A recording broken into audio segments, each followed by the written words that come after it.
Hey, we are live here. I'm just going to hop over to Facebook, confirm that we are live there as well.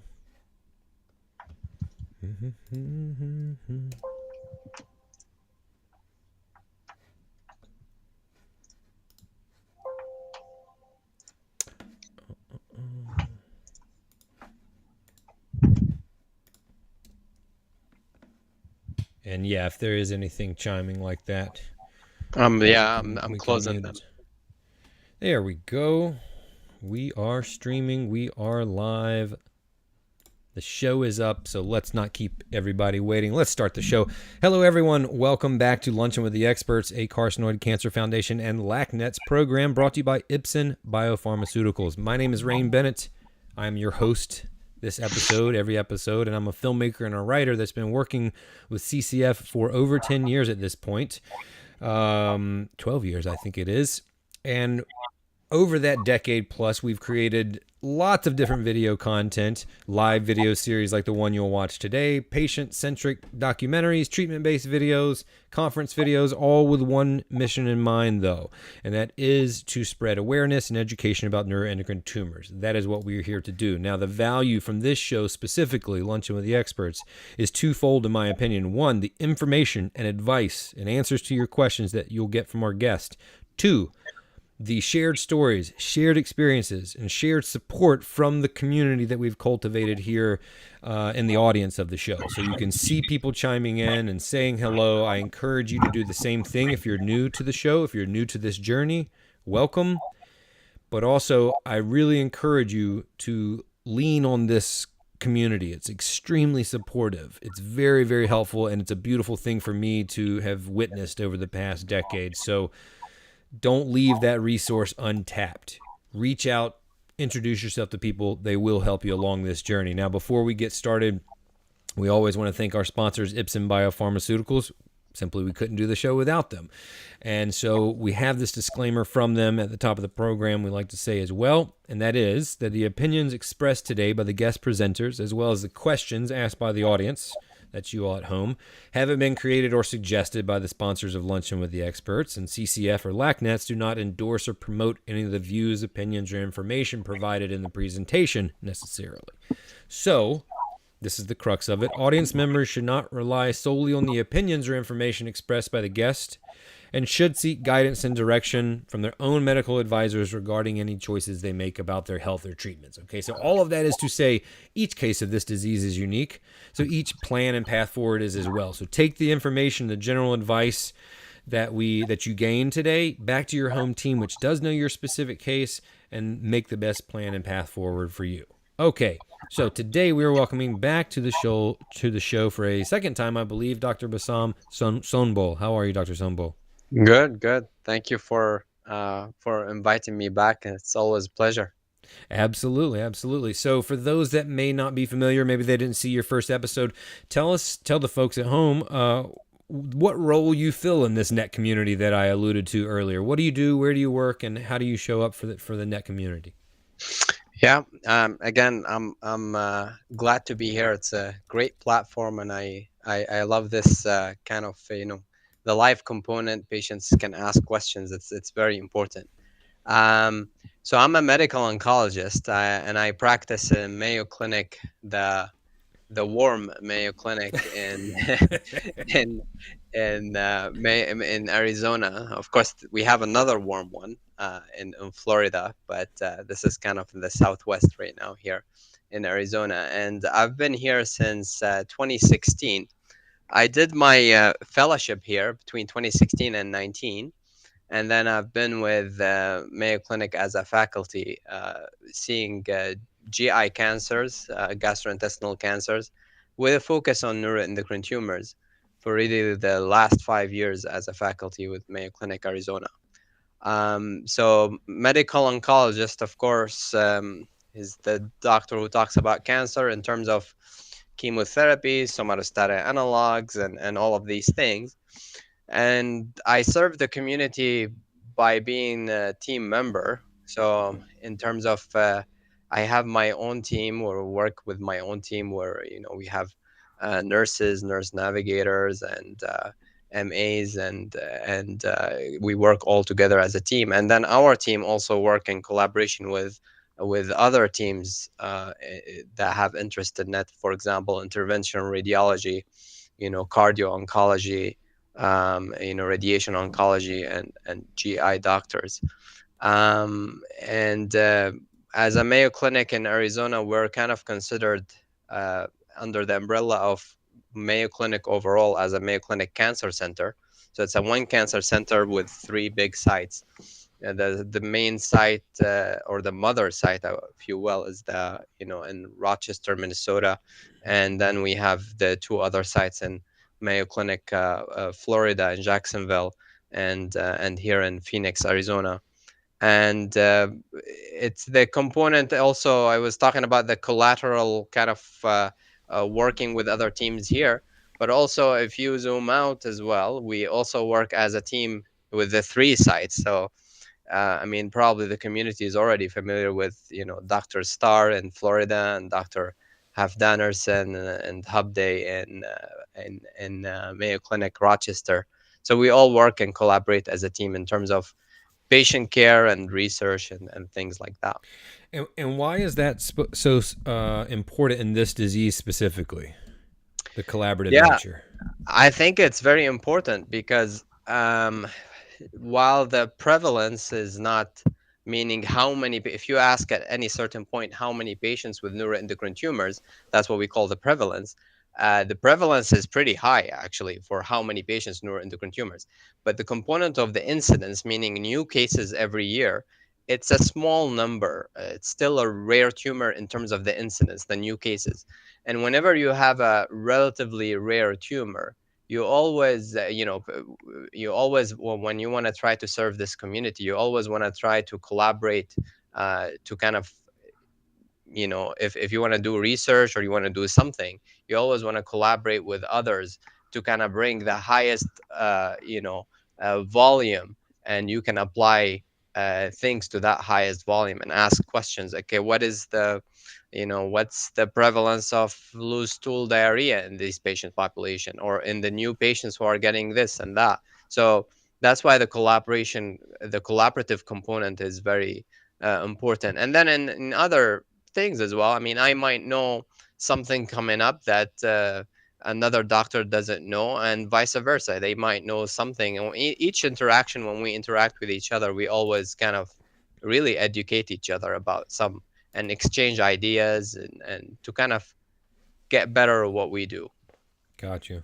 And quick question: Do you or how many, if any, lung net patients do you treat, or maybe a percentage, or do you treat? I do treat long Okay. nets. It's long nets. I mean, it's a great question because they have been in a gray zone in really most centers. Are they really owned by thoracic team? The chest, or they're more with the net team. Um, and in our institutions, I would say currently the majority of the thoracic net are coming to me. Still, there are some residuals from before 5 years ago that they established with their thoracic net doctor, that they continuing on, and I value that. You always have this relationship. You don't want to disrupt that relationship if it's already established. But mainly I see net wherever they're coming from, in Mayo, Arizona specifically.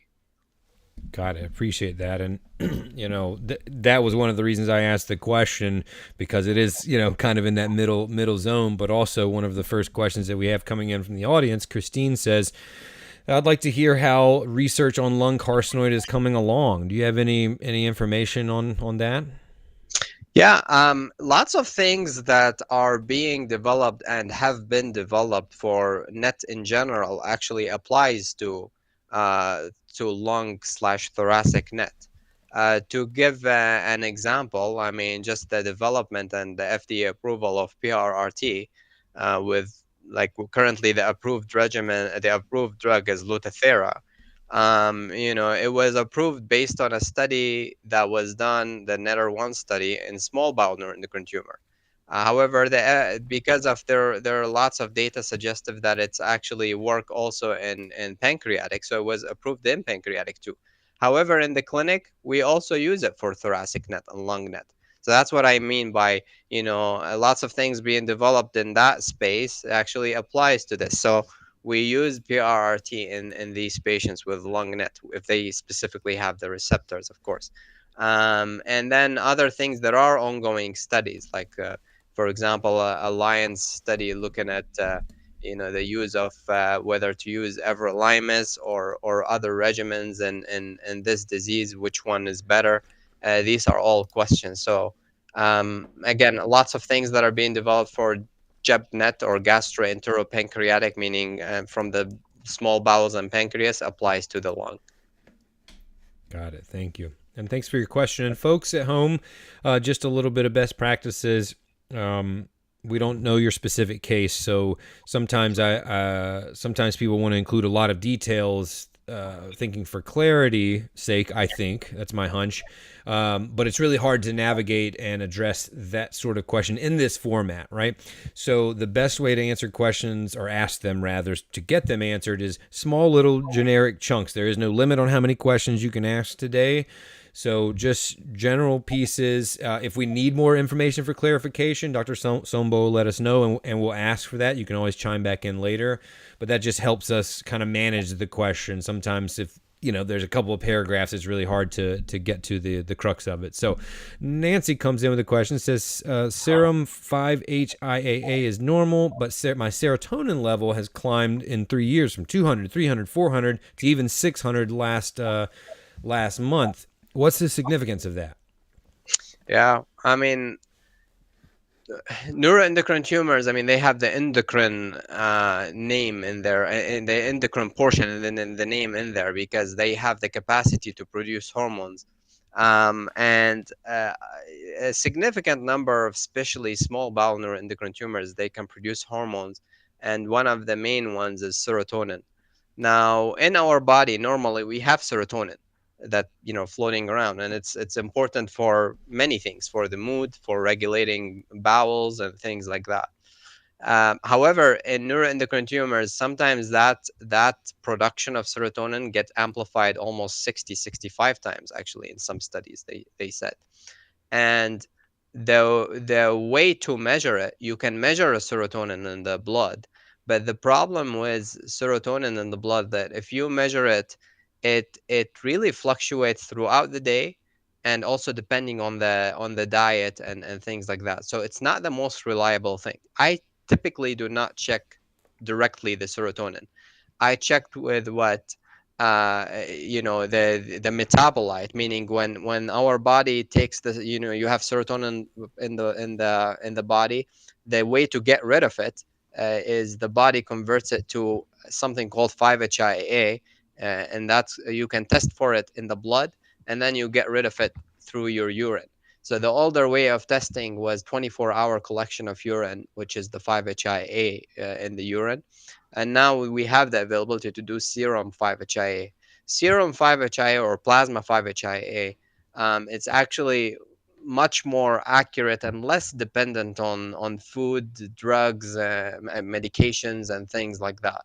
So, to answer the question, I don't put a lot of weight on this fluctuation in the serotonin, especially if the plasma 5-HA is normal, plus the scans look fine. So if the scans look fine, the patient look fine, and plasma 5-HA is fine, then I don't really worry about the serotonin in the blood. And I actually don't check it. I don't check serotonin. I don't check chromogranin. So Timothy has a good similar or follow-up question, or that could be a follow-up question. And it says, Timothy says, at what point do you begin monitoring levels of 5-HIAA and serotonin? Because there are patients that get CHD, carcinoid heart disease, but are asymptomatic for carcinoid syndrome. I typically, for any patient who comes in for a new consult, I get a plasma 5-HIA, usually regardless where this neuroendocrine tumor coming from. And that's just to establish if their disease is secretory or not, or functional or not, meaning it's producing serotonin or not. And then based on that, then I kind of screen for carcinoid heart disease, especially in the small bowel neuroendocrine tumors, or anyone who has an elevated plasma 5-HIA. I do not usually monitor 5-HIA as a monitoring tool or how the disease is doing. So it doesn't really serve me as a tumor marker. It serves me more as, is it a functional neuroendocrine tumor or not? Mm-hmm. Got it. Thank you. Thanks, Timothy, for your question, and welcome. I don't know that I've seen your name before, so welcome to the show. Folks, if you just joined us or joined us a little bit late, this is Luncheon with the Experts at Carcinoid Cancer Foundation and LACNet's program.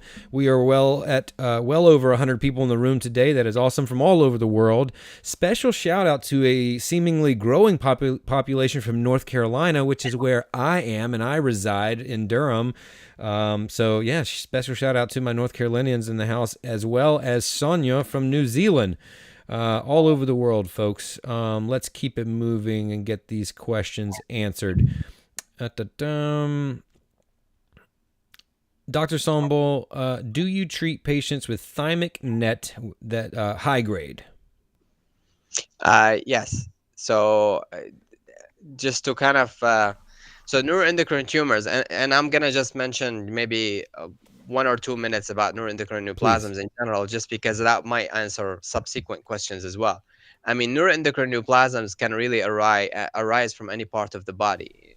Most commonly small bowel, lungs, or pancreas. And one of the main things when when you think about neuroendocrine tumors, I think in general you have to ask, under the microscope, we actually talk to the pathologist. Under the microscope, how do these cells look like? Do they look like the normal cells in the body? That's what we call well-differentiated neuroendocrine tumors.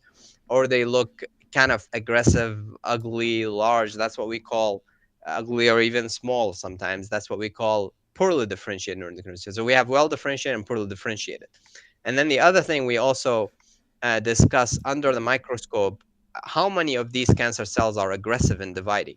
And there is a test that we ask the pathologist to do. It's called the Ki-67 stain, which is technically really they color and they tell us how many of these cancer cells are aggressive, and they give us a percentage. It goes from 0 to 100%.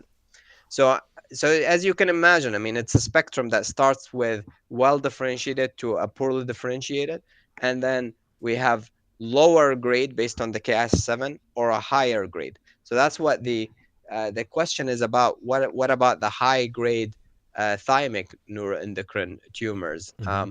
And yes, I do see these patients, but we always actually ask for the pathology to be reviewed here. Um, I cannot emphasize more on the importance of the pathologist's role in managing neuroendocrine tumors, because you really need to have a pathologist who's a subspecialized and familiar with these neuroendocrine tumors in general, to kind of really whether call it high grade or low grade, or things like that. Got it. Thank you so much for your question.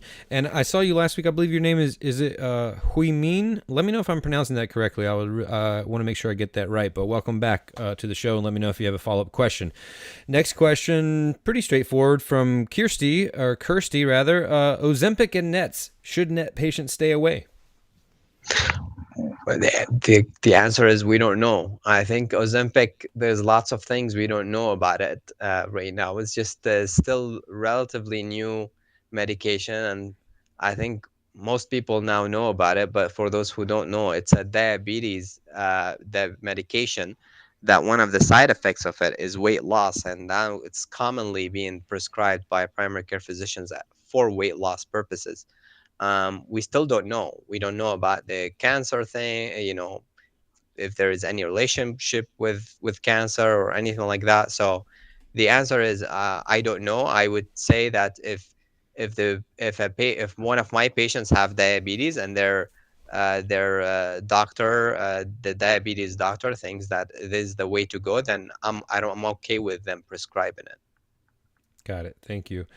And Lynn, hi Lynn. Lynn says, when will Lanreotide become a pill form?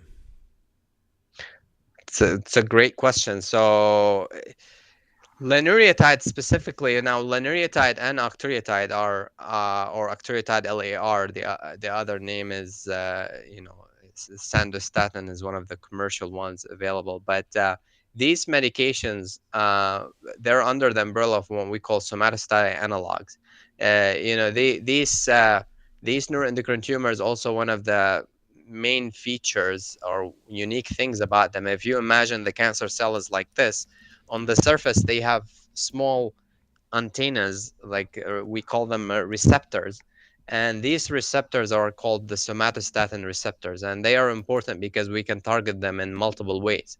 So one of the targeted therapies has been Lanreotide and octreotide.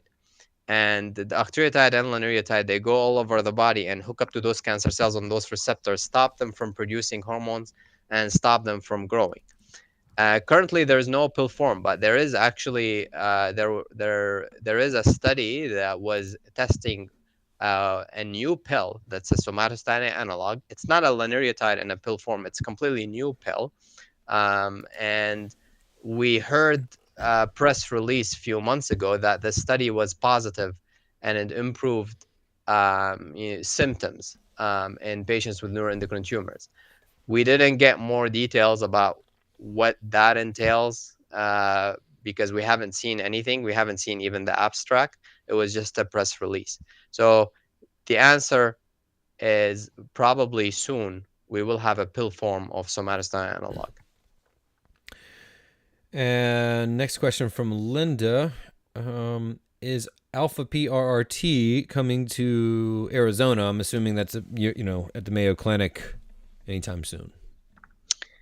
So the answer first, let me answer what PRRT is for some of the new people Sure. out there. But as I mentioned, the neuroendocrine tumor has those receptors on the surface, the somatostatin receptors. The same way you can actually target them. You can give an intravenous drug that goes all over the body, hook up to the cancer cells, and deliver radiation inside. And that's the PRRT concept. So what we call peptide receptor radionuclide therapy. And the currently approved drug is lutetium-177 or Lutathera. And in the Lutathera itself, the radioactive agent is with the classification of radiation or radioisotope in general, it's a beta agent in terms of the radiation. Now the newer versions are alpha agents, and alpha agents theoretically they're actually have a more focused radiation and less effect to the surrounding normal tissue. So theoretically, maybe they could be better and safer. We don't know. I'm saying theoretically because there are studies ongoing. And when will it be available? Commercially, it's not available anyways, anywhere in the US or in the world. It's available on study. And we have a study actually already available for the last few months for alpha particle using one of the agents, the actinium. And it's really a study that looking at using actinium instead of lutetium for patients who have received lutetium before and now their cancer is growing. So it is only available currently on studies all over the US. Coincidentally, Eliza asks or says, I did alpha in trial, but never PRRT. Should I try PRRT now with progression? Alpha held me steady for 3 years. I don't know how it was an alpha without a study, so I'm not sure about that details of or an alpha on a study without being PRRT. I think what she mentioned, right? Yes, I get yes. Yeah, I'm not sure how was that. If it maybe they used local regional radioisotope of alpha for radioembolization. I'm not sure. So I'm not sure about those details. Okay. We have to. Eliza, let me know, Eliza, if you have any other details that might help us there. Next question comes from Christine. Can you treat carcinoid before carcinoid reaches the syndrome stage?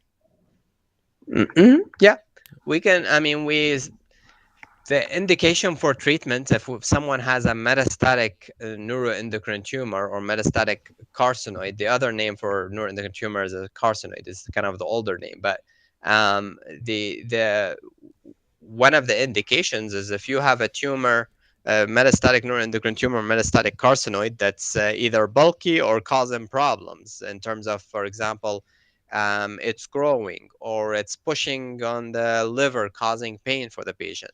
Sometimes we treat without necessarily having flushing or loose stool or things like that. So the answer is yes. Got it. Thank you, Christine. Leslie has a question that is one I believe that we get often. Leslie, I think that you're referring to histotripsy. It seems like that. The spelling's a little different, but the new histotripsy treatment. Let's generally address that and your thoughts, but the specific question is, what are your thoughts on using this for patients that have tumors that have metastasized from the small intestine? That might be too specific, but we do get a question about histotripsy every week, so I want to get your thoughts on that. Yeah, same thing. I get a few times every week from patients, and it's an important question because it's a new, and when you think about it, it's a really cool way of treating the cancers. Well, histotripsy is under the umbrella of what we call local regional therapies. So local regional therapies, meaning when you have for example, neuroendocrine tumors in the liver, and you want to treat one or few spots, you can either do a surgery on these spots, or you can burn these tumors, which is ablation, or you can do radioembolization. So you can embolize these tumors, cut the feeding on these tumors, and by given radiation. Or now the new therapy is the histotripsy, which is coming as a new thing, which is using kind of a sound wave, different sound waves to kind of kill the cancer cells. So it's sometimes they refer to it as a needleless, so without a needle approach to kind of kill the cancer. The thing is, to answer the question, this is, first of all, you have to look at the availability. It's available in only few centers, I think. Currently, we don't have it. We will have it in the future. The second thing is the appropriateness of the therapy. As I mentioned, it's a local regional therapy. So if it's hitting those cancer spots in the liver, that doesn't mean it's going to hit, it will not hit the cancer spots in the bone or in the lung or something like that. So it will serve probably specific number of patients, not all patients. Got it. Thank you. From Linda, what is your protocol for treating NETs after diagnosis, surgery, sandostatin injections, and MRIs every 6 months? Do you lifelong treat as long as there are visible tumors on the MRI? So diagnosis, surgery, and then somatostatin analog, and there is evidence of It disease. seems to be, yes. And so the question is, do you treat lifelong or as long as there are visible tumors on the MRI? Yes.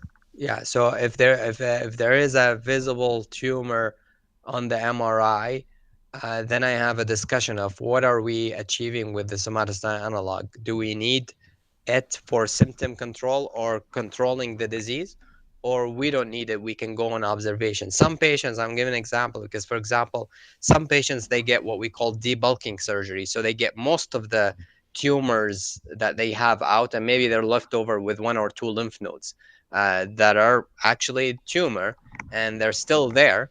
If they do not have any symptoms from it, like flushing or anything like that, and these tumors are stable, sometimes we go off with a break, for example.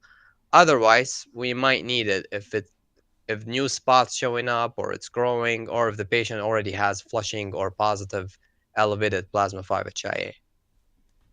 Got it. Thanks, Linda. Appreciate your question.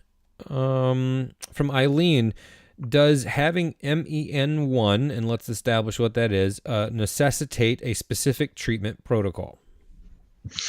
MEN1 is a genetic syndrome, so it's a hereditary thing that you inherit something from your parents, and that's usually a mutation or an error in the DNA of a specific gene, and that is associated with. Um, MEN stands for multiple endocrine neoplasias. And that means is multiple cancers related to the endocrine system. And usually these patients have you know adenoma or cancer in their pituitary gland, which is the mother gland in their base of the brain. And then also they're at risk of developing pancreatic neuroendocrine tumors and parathyroid tumors as well. So they're at risk of develop because of the parathyroid involvement. They're at risk of high calcium. The pancreatic neuroendocrine tumors might be functional. By functional, I mean they can produce hormones. Some of them, like they produce insulin, and they have lower, blood sugar and things like that. So it doesn't require special thing. I think the special thing about MEN1 is that they have special features in terms of the pancreatic nets tend to be multifocal, meaning we'll have multiple in the pancreas. Uh, Patients are younger, so the discussion of doing a surgery on the pancreas should be a very careful discussion between the patient and the doctor, because um, if the surgery is not really necessary, we don't want to put that patient into the risk of diabetes when they're 25-year-old or 30-year-old, for example. And then the other thing, I do think any MEN1 patient, if not already established with endocrinologists, probably better to kind of see endocrinologists. Sometimes it's not needed, but it's usually the best for most of these patients. Got it. Thank you. You're welcome. Got a lot of good questions today, team. Appreciate you all. From Beth. Beth says, "What are the best treatments, or what best treatments are available for bone metastasis?" Bone metastases in neuroendocrine tumors are unique because the majority of them, I'm saying majority, not all of them, but the majority of them, especially when it's well differentiated grade 1 or grade 2 neuroendocrine tumors, they actually have a lower risk of fractures and causing problems compared to other cancers or compared to the higher grade. So for most of them, they're just sitting there and not causing problems. There are exceptions, higher grade, or when the neuroendocrine tumors is the subtype, which is there is a subtype that's even less common. It's called paraganglioma or pheochromocytomas. These actually are at higher risk of fractures. Um, is there any specific treatment for the bony ones? Usually, no. The treatment is treating the cancer itself. Somatostatin unlock can work if there are receptors there, and just the usual treatment can hit anywhere in the body.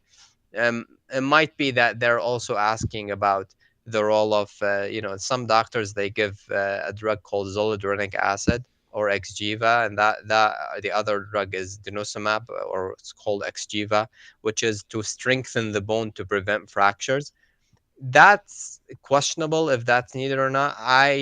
We as a team, typically we do not give it for lower grade neuroendocrine tumors, just because the risk of fracture is very small. Got it.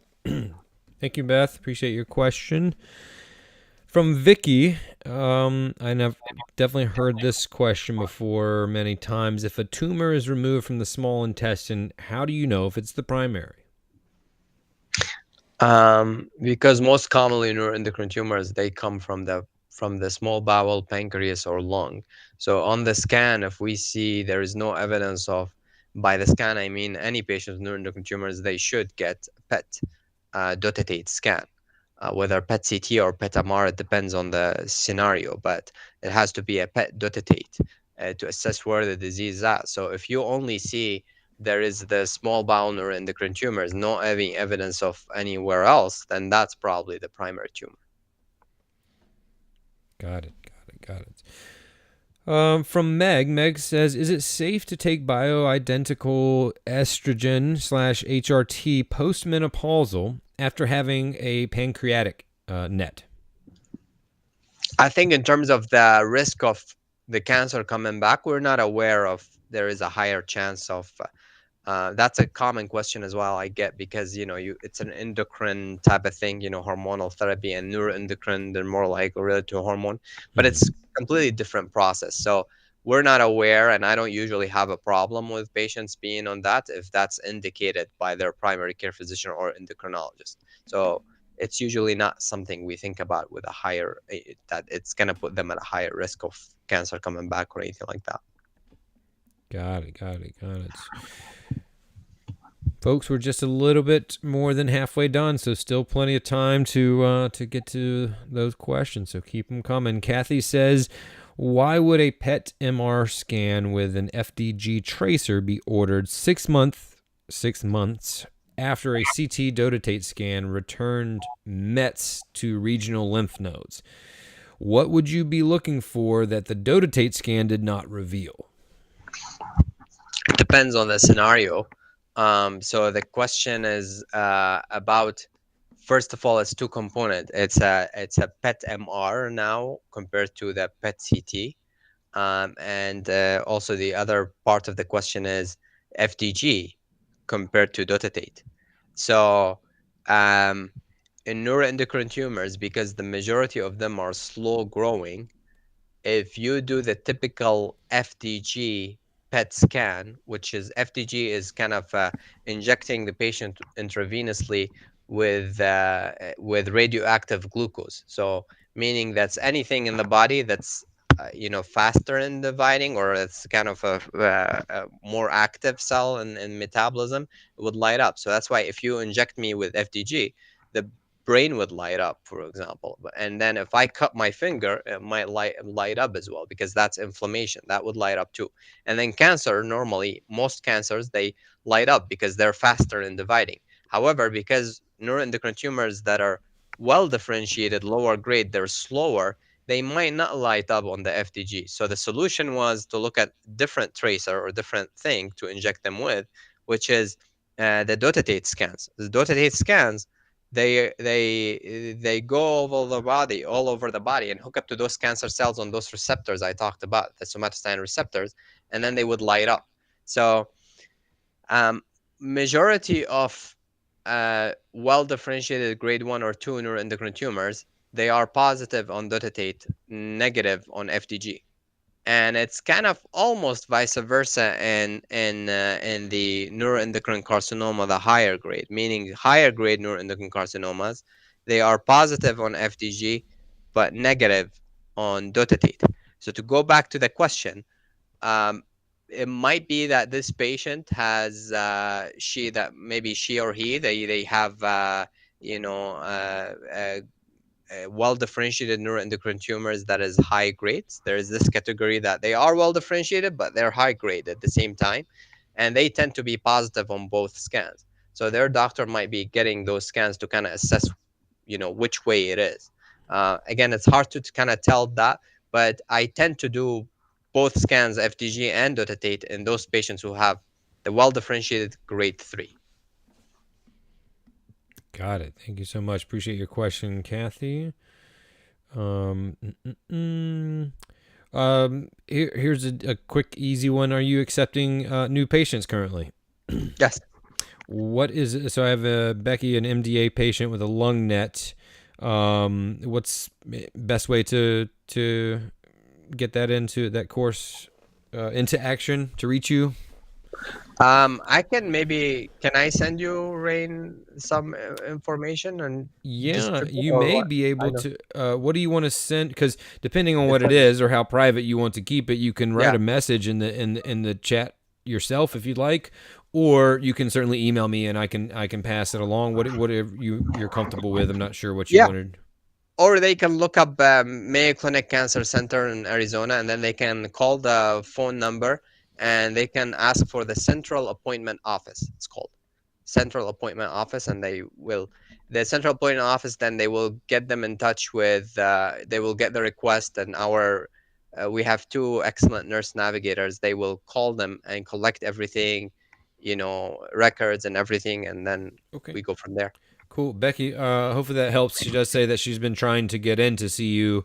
I'm not sure if that means she just haven't had the chance yet, or if she's been having any trouble. But Becky, let me know how we can help. We're here to help. Okay, so back when we were talking about or tumor markers, rather, Molly says, as long as we're talking about tumor markers, how do you feel about the REN test, the blood biopsy? Yeah, I mean, lots of these, there are lots of advancements right now in terms of you can actually look at sometimes circulating tumor DNA or circulating markers that are much more sensitive than chromogranin, and these are tests in the blood that you can look and detect where the cancer is and what's happening with the cancer. The problem with these markers is that they're prognostic but not predictive. What that means is we know that, for example, if you have a patient who have a cancer that's completely taken out, and you do the test, the blood test, and you see that there is some circulating marker in there, but the imaging looks good, we know that there is a higher chance of the cancer coming back, but we don't know what to do in terms of the treatment. Do we start treatment right now? And if we start treatment, is not gonna make this patient, feel better or live longer? Nobody knows about that right now. So currently, I think all of these testings are still not standard of care, and it's kind of a case by case basis. Got it. Got it. Thank you. Tony. Okay. Oh, this is a good one. Tony says my oncologist is telling me that I do not have a neuroendocrine tumor. I have a neuroendocrine carcinoma. I thought they were two words for the same thing. What's the difference? Yeah, it's a huge difference. It's the spectrum I was talking about. So the well behaved, well differentiated, we tend to call them neuroendocrine tumor. When they're getting to the poorly differentiated, the poorly behaved ones, that's what we call them neuroendocrine carcinomas. Neuroendocrine carcinomas are completely different from neuroendocrine tumors in terms of the management, in terms of the aggressiveness, and all of these things. So, um, it might be that you have neuroendocrine carcinoma, and those, they need chemotherapy and need different treatments. Hopefully that helps. Let me know if you have any more questions. But yes, that is a common misconception. From Sonia from New Zealand, is there a correlation with carcinoid lung nets and dip neck? Yes, there is.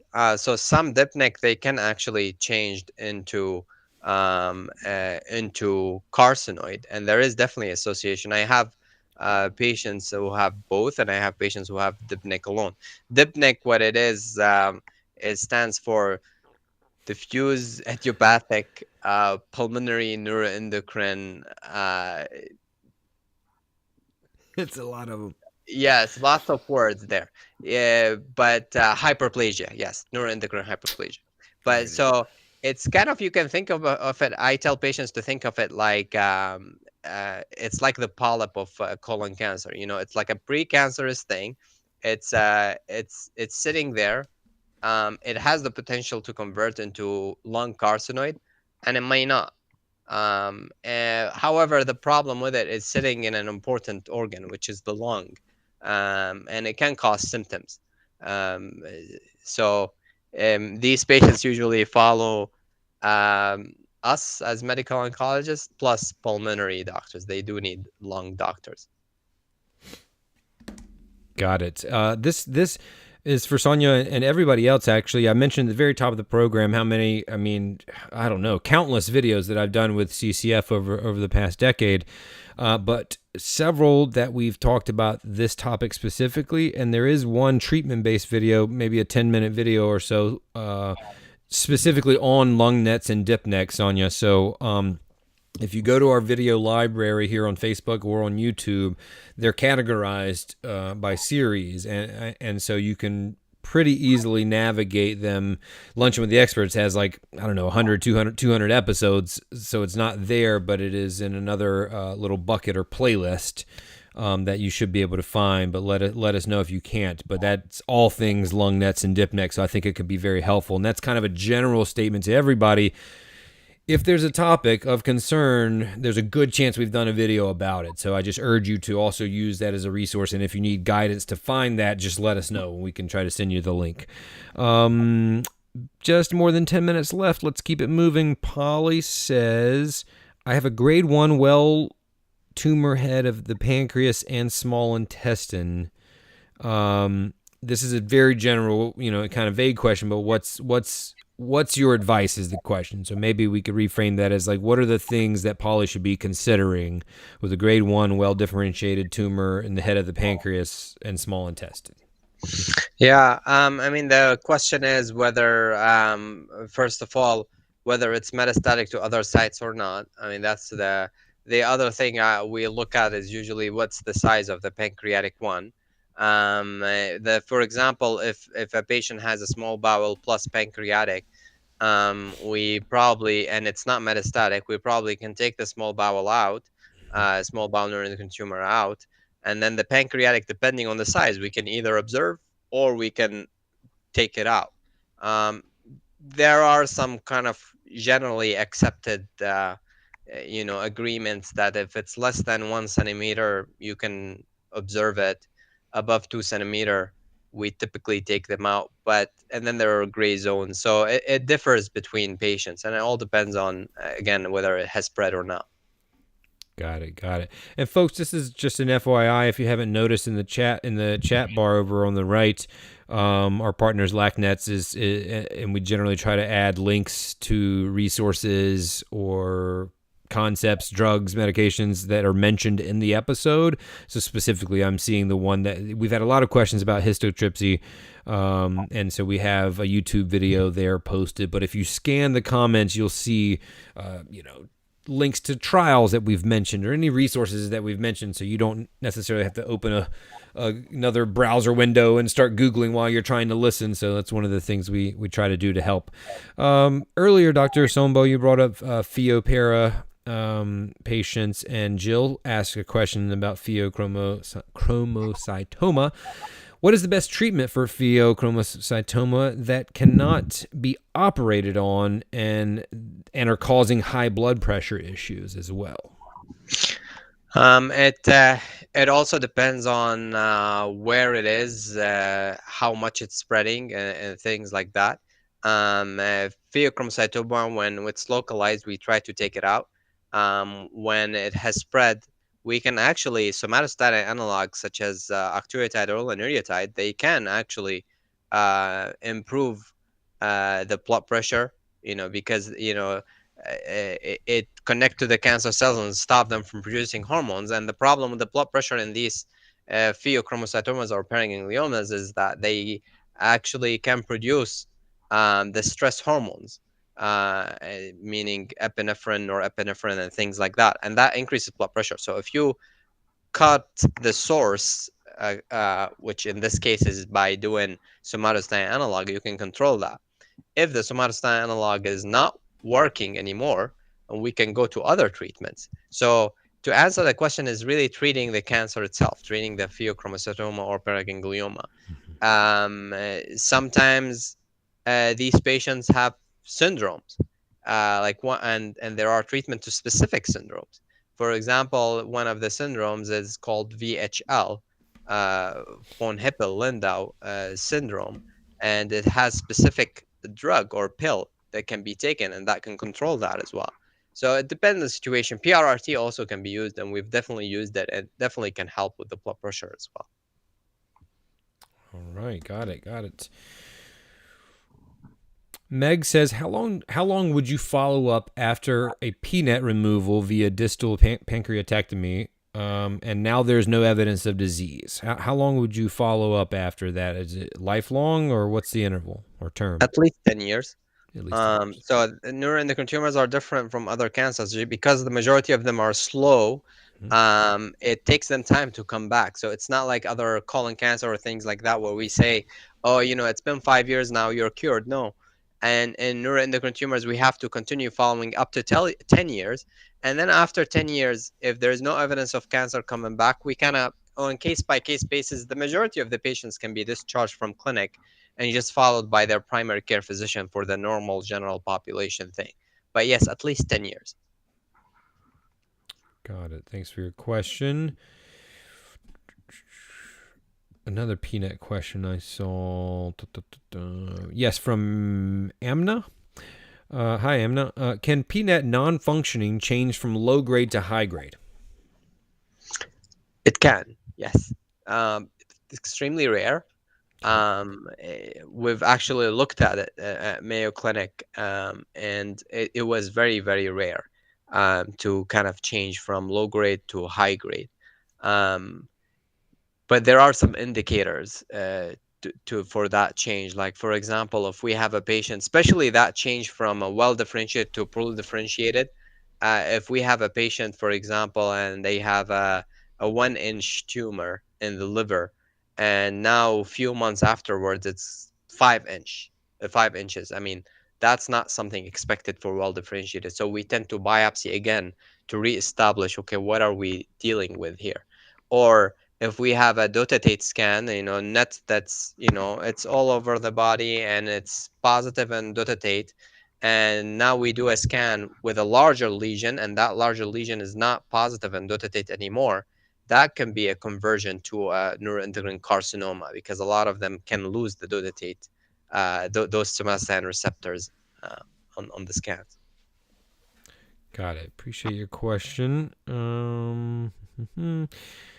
From Terry. Terry says, if a patient develops serious anemia, but while taking CAPTEM, what is the next step once the patient's blood work seems stabilized?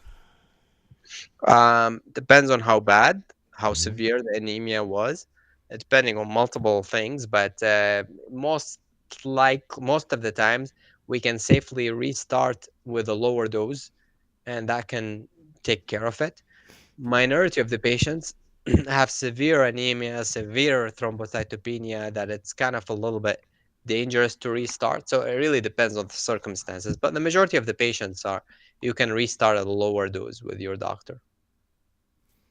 Got it. Thank you. Question from Tom. Tom says, what would you say is the average effectiveness of Afinitor? It's the expectation from Afinitor. I think it's always good to think of expectations from drugs, medications in general. The expectation from somatostatin analog, octreotide, Lanreotide, and also everolimus or Afinitor is to stabilize the disease and stop it from spreading more.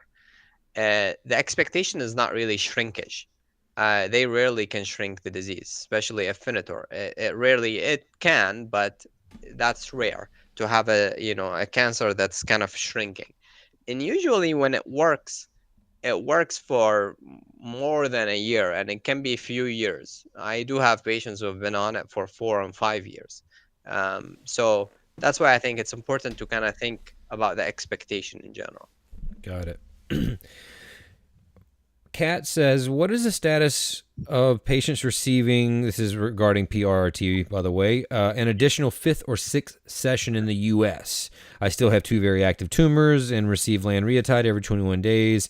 But in the event of a spread, again, is Europe my only option for additional Lutathera treatments?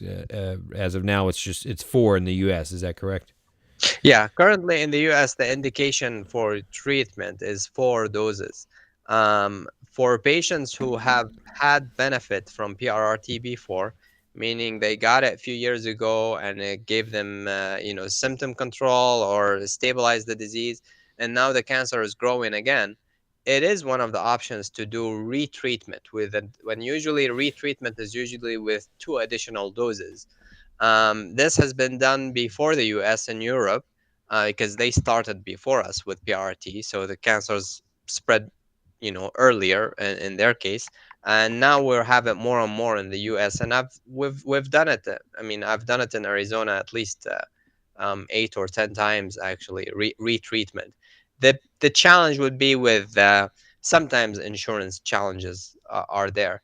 I would, instead of doing retreatment, I usually encourage patients to enroll of one of these clinical trials of newer versions of PRRT rather than doing the retreatment. Got it. Understood. Thank you. Question from Tamara over on YouTube. We've got a nice growing population there as well, and Twitter, or X as it were. So a lot of different channels we're on these days. Tamara says, can new metastases in the liver be of higher grade than the previously removed ones? Yes. Yeah, no, they can definitely can. I mean, fluctuations in the KS7, meaning oh, it was 1% and now 4% or 5%. It's not a huge change, Hmm. but it's a bigger change and more important if, as I mentioned, that example of transforming from well differentiated to a poorly differentiated, meaning transforming from a net to a neck neuroendocrine tumor to a neuroendocrine carcinoma. But yes, you can have fluctuation. It can be actual conversion of the disease, or it could be that you know there is what we call heterogeneity between in the tumor itself, meaning that if you biopsy, you're assessing that area where you biopsied. You might not be assessing the other area, and that other area might be a little bit higher grade. So that heterogeneity is what I'm talking about. Got it. Um, good general question here that we've had before. Dina says, what are the known causes, if any, of carcinoid cancer? I've heard this question a lot, and I don't want to answer. I'll let you answer. But any knowledge or research or data on that? I think the short answer is we don't know. But there are definitely syndromes that are higher risk of associating. We mentioned that, we talked about the MEN syndrome, VHL, and other syndromes that are kind of put patients at higher risk of developing cancers, and also family history.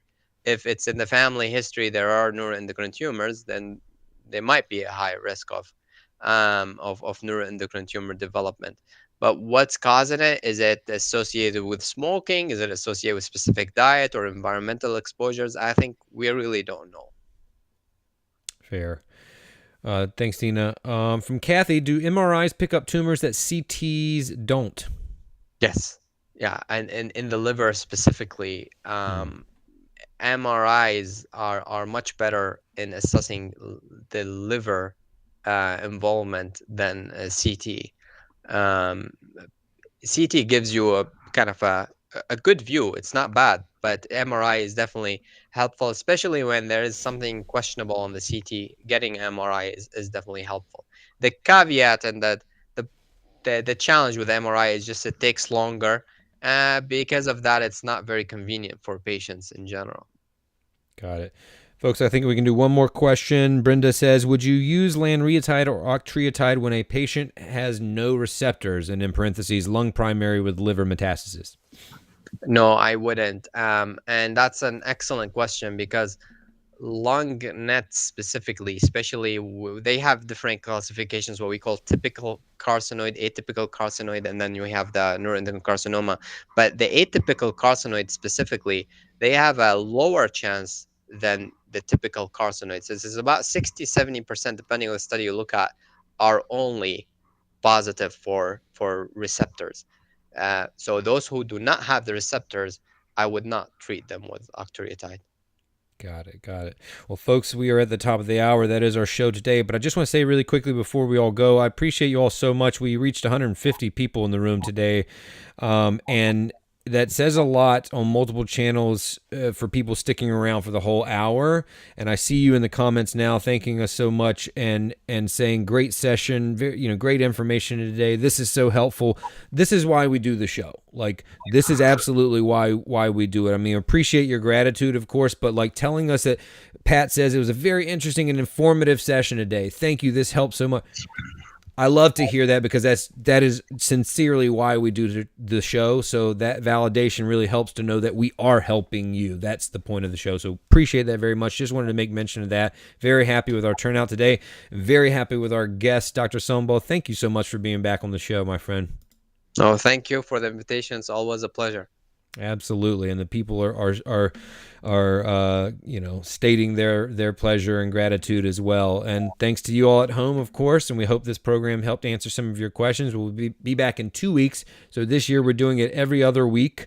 So if I scan ahead, that's the 18th, and you'll always see our promotional graphics that we put out to promote the upcoming show. But that's generally what you can expect this year, the first and third Thursdays, unless it's a holiday. Thanks again to our presenting sponsor, Ipsen Biopharmaceuticals. We couldn't do the show without them. Finally, my name is Rain Bennett. Have been your host. Thank you for watching, and please join us next time on Luncheon with the Experts. Stay healthy, stay safe.